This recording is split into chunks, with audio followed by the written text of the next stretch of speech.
Most people don't notice the middle class disappearing at first.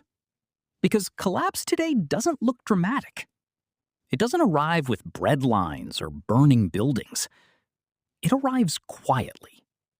Through grocery receipts, rent increases, a car repair that suddenly feels catastrophic, a salary raise that somehow changes nothing. And that's the strange part. Millions of people are technically earning more money than their parents ever did. But somehow, life feels smaller, harder, more fragile. You can see it everywhere now. Dual-income households struggling to buy homes their grandparents purchased on a single factory salary. College graduates earning good money while living with roommates at 30. Families making six figures and still feeling broke. At some point, people started working harder just to remain in the same place. And most of them never noticed the rules changed.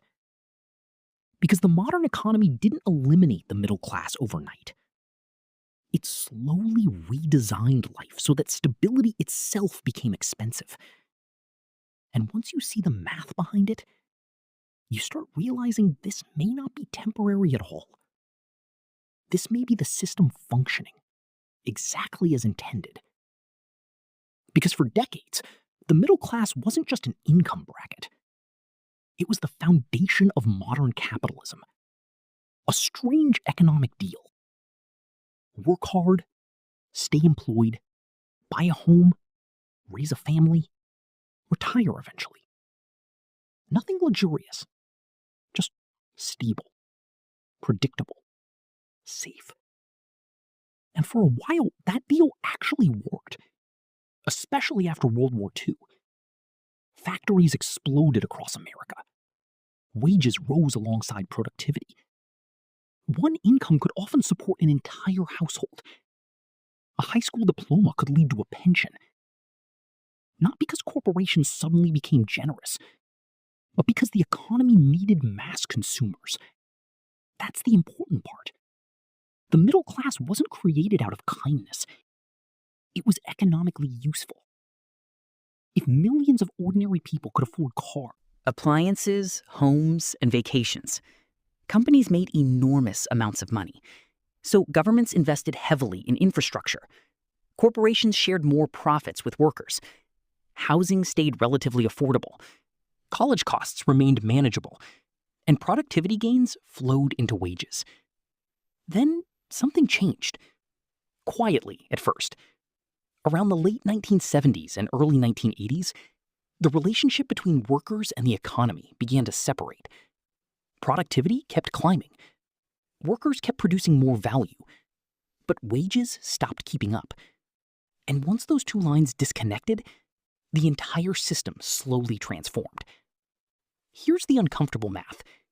If your salary rises 3%, but housing rises 8%, healthcare rises 10%, education rises 12%, and assets like stocks and real estate rise even faster, you are not actually moving forward. You are falling behind in slow motion. And slow motion decline is psychologically dangerous because people adapt to it. A sudden collapse creates panic. Gradual erosion creates confusion. People start blaming themselves instead of the system. Maybe I chose the wrong career. Maybe I spend too much. Maybe everyone else figured something out. Meanwhile, the numbers tell a different story. In many major cities, housing prices increased dramatically faster than median incomes over the last few decades. Tuition exploded. Childcare became absurdly expensive. Healthcare costs turned into a second rent payment. And somehow basic adulthood transformed into a luxury subscription service. Even the definition of middle class became distorted. A person earning what once sounded like an impressive salary can now feel financially trapped. Because modern expenses aren't competing against your paycheck anymore. They're competing against your future. And the most powerful force behind all this may be something surprisingly boring. Assets, not income. That distinction changed everything. For most of the 20th century, working was enough to gradually build wealth.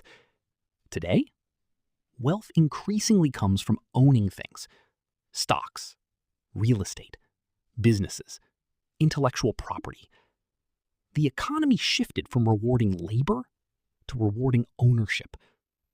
And if you already owned assets, the last few decades were incredible. Housing values exploded. Stock markets surged. Cheap money inflated nearly everything. But if you relied mostly on wages, life became a treadmill with monthly billing cycles. That's why two people can experience the same economy